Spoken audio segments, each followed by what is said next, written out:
I'm Rob Skinner, and this is the Rob Skinner Podcast. Have you ever allowed a setback to diminish your faith? Have you ever been tempted to lower your standards in order to avoid the pain of unmet expectations? Have you ever shifted focus from spiritual pursuits to other areas, whether they're job or financial, that provided more immediate gratification? If you have, then you understand the difficulty of maintaining your faith in the face of setbacks. Join me as I talk about stepping forward in faith and activity rather than stepping back in expectations. All this and more on the Rob Skinner Podcast.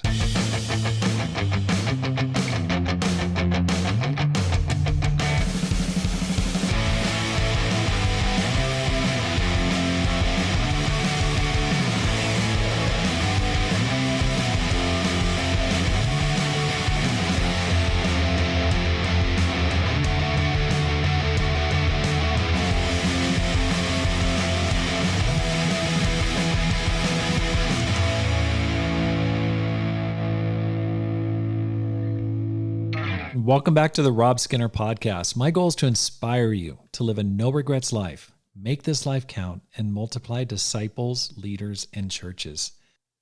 I hope you're doing great. This has been a great start to the fall. So many good things are happening. It's just some personal changes and challenges I've given myself have really borne some good fruit already, which I'm very happy about, and I look forward to sharing about today. I want to give a shout out to Shayla Joyner. Thank you so much for supporting the program. Really appreciate it. It's made a big difference. I want to say thanks to Melanie Yu.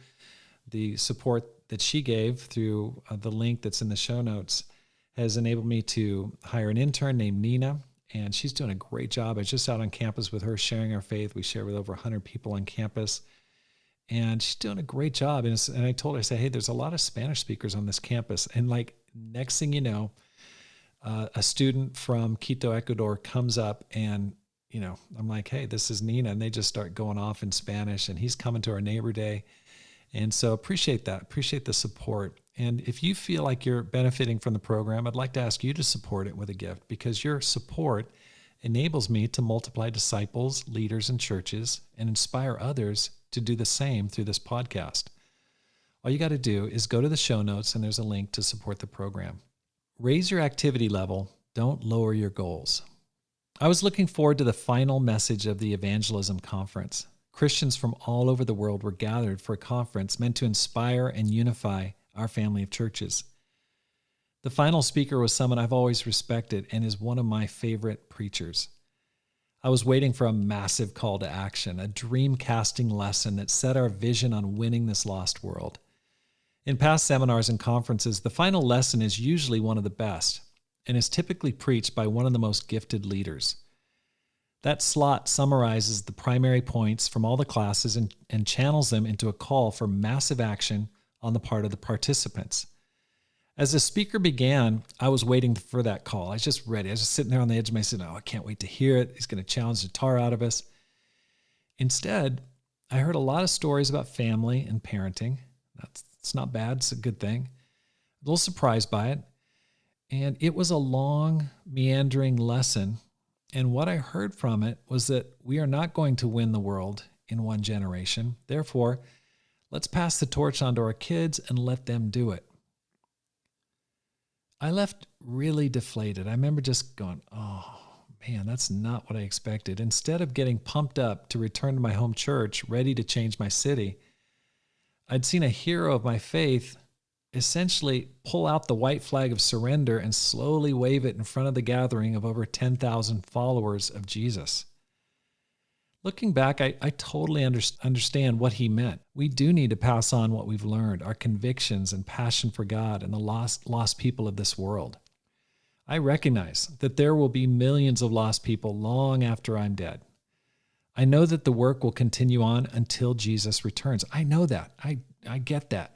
However, the tone of the lesson was, it's never going to happen, so let's not stress about it and let's just focus on the next generation. It felt very much like a call to lower our expectations and to get satisfied with maintaining what we had rather than multiplying what God had given us. As people filed out on their way home, I sat there thinking to myself, I'm not ready to surrender, to settle, or be satisfied yet. I'm not dead yet. Yes, I definitely want to pass on to my my faith to my children. But as long as I have a breath, I want to advance the kingdom of God as far as I possibly can. Every generation has to decide how they'll face the challenges God has placed before them. During the Exodus, Moses called the Israelites to explore the land they would enter and see what they were facing, both good and bad. In Numbers 13, verse 17, it is written, "When Moses sent them to explore Canaan, he said, 'Go up through the Negev and on into the hill country. See what the land is like, and whether the people who live there are strong or weak, few or many. What kind of land do they live in? Is it good or bad? What kind of towns do they live in? Are they unwalled or fortified? How is the soil? Is it fertile or poor? Are there trees in it or not? Do your best to bring back some of the fruit of the land.' It was the season for the first ripe grapes." 12 tribal leaders led the scouting expedition, and their evaluation is found in Numbers chapter 13 and verse 26. They came back to Moses and Aaron and the whole Israelite community at Kadesh in the desert of Paran. There they reported to them and the whole assembly and showed them the fruit of the land. They gave Moses this account: "We went into the land to which you sent us, and it does flow with milk and honey. Here is its fruit. But the people who live there are powerful, and the cities are fortified and very large. We even saw the descendants of Anak there. The Amalekites live in the Negev, the Hittites, Jebusites, and Amorites live in the hill country, and the Canaanites live near the sea and along the Jordan." Then Caleb silenced the people before Moses and said, "We should go up and take possession of the land, for we can certainly do it." But the men who'd gone up with him said, "We can't attack those people. They are stronger than we are." 10 leaders saw the land and said, "We can't." 2 leaders, Joshua and Caleb, said, "We can." Those 2 men were some of the few who made it into the promised land. The other 10 were put to death by God for their lack of faith. The Israelites were condemned to wander for 40 years for their lack of trust in God. All the leaders saw the exact same thing: the same land, the same fruit, the same enemies, the same challenges. The facts were absolutely identical, but the faith response couldn't have been more different. Every generation has the same command to obey: "Go and make disciples of all nations," Matthew 28:19. We face open fields, difficult fields, fertile fields, non-fertile fields, persecution, blessings. This lost world has both opportunities and challenges for us individually and as a Christian family. However, we have to decide how we will respond. Will we say with Caleb, "We can," or with the forgotten and doomed 10 leaders, "We can't"? If you want to be a multiplying Christian, if you're listening to this, I'm guessing that's what you want. You have to consciously decide that you will be a "we can" Christian, or "I can." It may be difficult, and there will be giants and fortresses to face down, but with God, we definitely can. One of the biggest traps many Christians fall into is lowering their expectations when faced with spiritual challenges.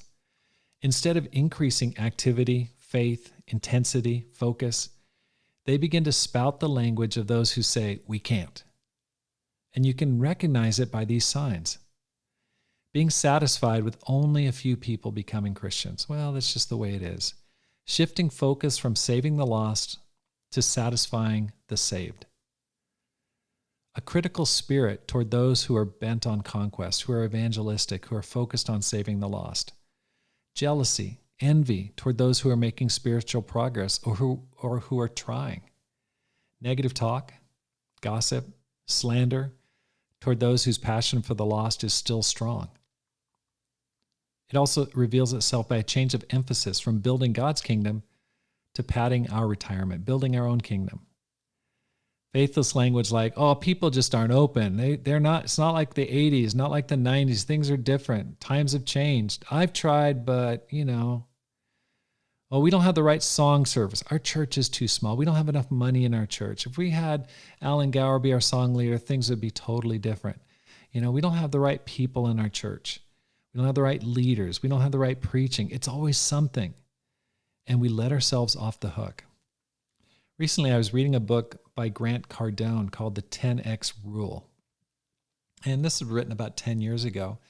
And he points out that so often when we don't hit our goals, we lower our expectations and our efforts. In his book, he's talking about like sales goals and things like that. We don't want to experience the emotional pain of failing. Instead, he counsels people to increase your efforts 10 times, or 10x. That's how he gets the name of the book. So increase your efforts 10 times when you're not really seeing things happen. Now, this principle is applicable to the world of finance, to business, relationships, family, or spirituality. That's where the value is. We all have a choice when faced with not achieving our ambitions. We can settle, or we can set our minds on God and accept that our current level of faith, activity, and love will need to grow to meet the challenge before us. There's just really no other options. The difference between the man who returned with 10 minas versus the one who simply returned the mina given him by his master, and you can read about that in Luke 19:11 through 27, is that the multiplying servant raised his expectations and efforts to meet the challenge and multiply 10 times what God had given him. The wicked servant settled and became critical of the master and his expectations. I was afraid of you because you're a hard man.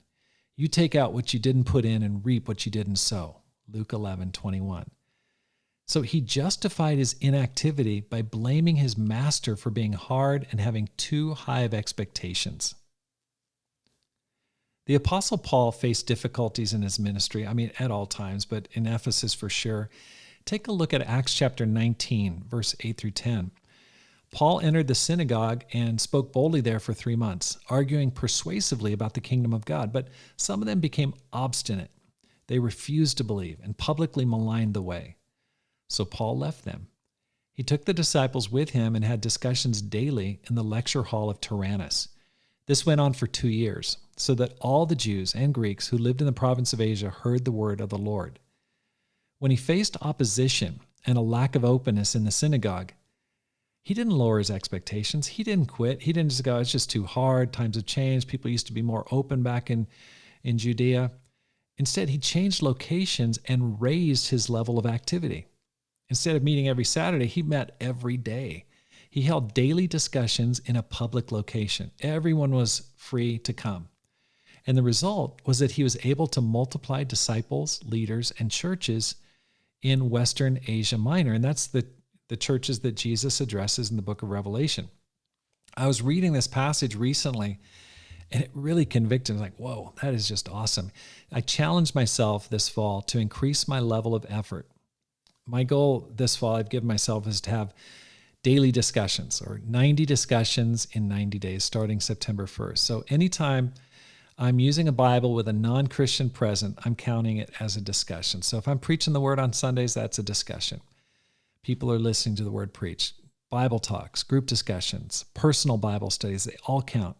If I'm going to reach the metropolitan area I live in, it has to start with greater activity on my part. I could just sit here and go, I've tried, I've done this, I've done that. Things were easier 10 years ago. Yesterday I went sharing on campus, and we shared with well over 100 people. It was awesome. Great time to reach out. Then I led 3 Bible studies in the afternoon and the evening.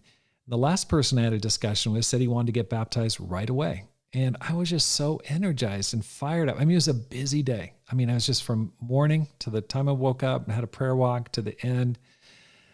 It was a lot of activity, a lot of steps. Like 12,000 steps or something like crazy. At the end of the day, I was still fired up, even though it was a packed day. I'd rather raise my intensity than lower my standards. I appreciate people like Kevin Miller. He's a church leader from Boston. He has a passion to reach the lost in the Boston metro area.